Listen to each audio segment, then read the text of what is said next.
আসসালামু আলাইকুম। আজকে আমরা সরল মুনাফার উপর 3টি প্রশ্নের সমাধান করব। তো এই 3টি প্রশ্ন এসেছিল হচ্ছে আহ, বিভিন্ন চাকরির নিয়োগ পরীক্ষায়। তো আমরা প্রথম যে প্রশ্নটির সমাধান করব, আমরা যে প্রশ্নটির সমাধান করব এটি এসেছিল পিএইচসির নিয়োগ পরীক্ষায় 2018 সালে। আচ্ছা, তো এখানে আমাদের বলা হয়েছে যে 425 টাকার 4 বছরের সুদ 85 টাকা হলে সুদের হার বার্ষিক কত টাকা হবে। অর্থাৎ এখানে একটা ইনভেস্টমেন্টের পরিমাণ দেওয়া আছে, যেমন 425 টাকা 425 টাকা ইনভেস্ট করে 4 বছরে সুদ আসে 85 টাকা। হ্যাঁ, তাহলে সুদের হারটা কত টাকা হবে। তো এখানে আমরা আসলে 1 নম্বর থেকে যা যা পাই সেটা হচ্ছে আসল। এখানে আসল পি ইকুয়াল আমরা পাচ্ছি কত, 425 টাকা। তারপর হলো এখানে হচ্ছে 4 বছর, সময়টা আছে 4 বছর, সময় এন ইকুয়াল হচ্ছে 4 বছর, এবং সুদ সুদ বা মুনাফা আই ইকুয়াল আমরা এখানে পাচ্ছি হচ্ছে 85 টাকা। এখন আমাদের এখানে সুদের হার, হ্যাঁ সুদের হার আমরা জানি, সুদের হার এখানে আর ইকুয়াল আমাদের বের করতে হবে। তো আমরা কি জানি, আমরা জানি সুদের হার আর ইকুয়াল বা মুনাফার হার আর ইকুয়াল আই ইন্টু 100 বাই হচ্ছে পিএন। এখানে আইতে মুনাফা, আরতে মুনাফার হার, পিতে হচ্ছে যে ইনভেস্টমেন্ট বা যে আসল, হ্যাঁ বা মূলধন, এবং এনতে হচ্ছে সময়। আর এই সময়টাকে সবসময় বছর হিসাবেই লিখতে হবে। যদি কখনো এখানে 4 বছর না থেকে 4 মাস থাকতো, তখন এই মাসটাকে বছরে কনভার্ট করে নিয়ে কিন্তু আমাদের ম্যাথটা করতে হতো। তাহলে এখন আমরা মান বসাই, বেশি কথা বাড়াবো না। আই এর মান হচ্ছে 85 গুণ 100, পি এর মান হচ্ছে আমাদের 425, এবং এন এর মান হচ্ছে 4। এখন যদি কাটাকাটি করি তাহলে যদি 4 দিয়ে কাটি, 4 একে 4, 4 পঁচিশে 100। আবার যদি 25 দিয়ে কাটি, 25 একে 25, এবং এখানে 100 মেলাইতে 4টা 25 লাগে, তাহলে 400 মেলাইতে লাগবে 16টা 25, এবং আরেকটা 25-এর জন্য একটা 25 বেশি লাগবে, তাহলে 17টা 25 লাগবে। আর এখানে 17 একে 17, 5 17 85,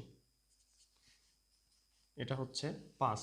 কিন্তু আমাদের মুনাফার হার, হ্যাঁ এই মুনাফার হারটাকে পার্সেন্ট দিয়ে লিখতে হবে, তাহলে অ্যান্সার আসে আমাদের 5%। 2 নম্বর যে প্রশ্ন এটি এসেছিল হচ্ছে প্রাথমিক বিদ্যালয় প্রধান শিক্ষক নিয়োগ পরীক্ষায় 1994 সালে। তো আমরা এখন এই প্রশ্নটা ইনশাল্লাহ সমাধান করব।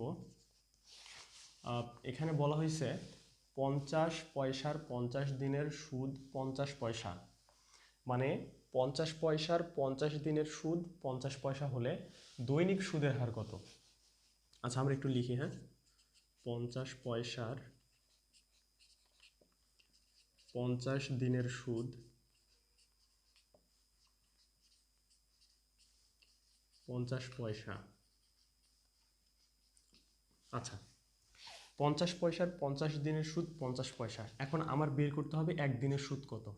একদিনের সুদ কত মানে এইটা আমার বের করতে হবে, মানে একদিনের সুদ যদি আমি বের করতে পারি আমার অ্যান্সার ইনশাল্লাহ আসবে। আচ্ছা, এখন আমার বলা হয়েছে যে 50 পয়সার 50 দিনের সুদ 50 পয়সা, তাহলে দৈনিক সুদ বলতে কি 50 পয়সার একদিনের সুদ কত, আমরা এটা বের করলেই তো হইলো, তাই না। এখানে 50 পয়সা না থেকে 100 পয়সা থাকতে পারতো, 10,000 টাকা থাকতে পারতো, মানে একটা নির্দিষ্ট অ্যামাউন্টের 50 দিনের সুদ এত দেওয়া আছে, তাহলে একদিনের সুদটা কত। ঠিক আছে, তাহলে 50 পয়সার 50 দিনের সুদ যদি 50 পয়সা হয়, তাহলে 50 পয়সার একদিনের সুদ, 50 পয়সার একদিনের সুদ। এখন 50 পয়সার 50 দিনের সুদ যদি 50 পয়সা হয়, তাহলে 50 পয়সার একদিনের সুদটা কি হবে, অবশ্যই কমবে। তাহলে যদি কমে তাহলে ভাগ হবে, তাহলে 50 50, ঠিক আছে। তাহলে উপরে এই 50 আমার উপরের 50টা, মানে এই 50টা আমার লবে থাকলো এবং এই 50টা আমার হরে আসলো।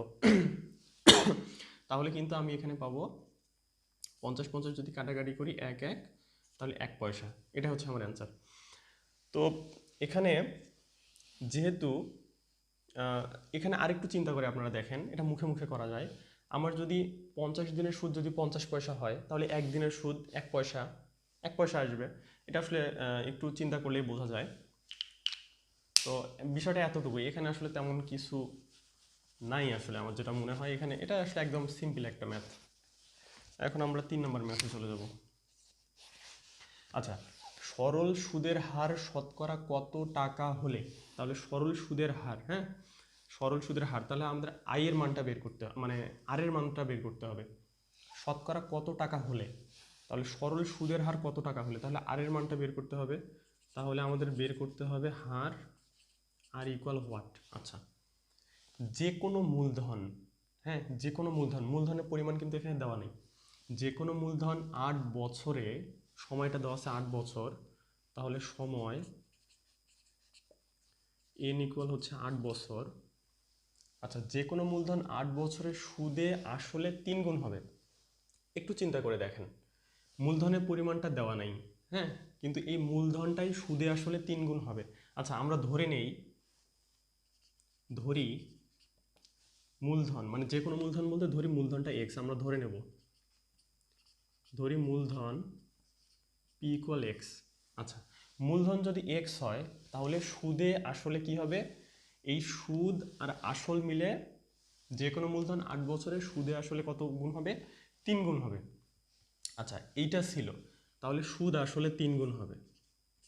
সুদ প্লাস আসল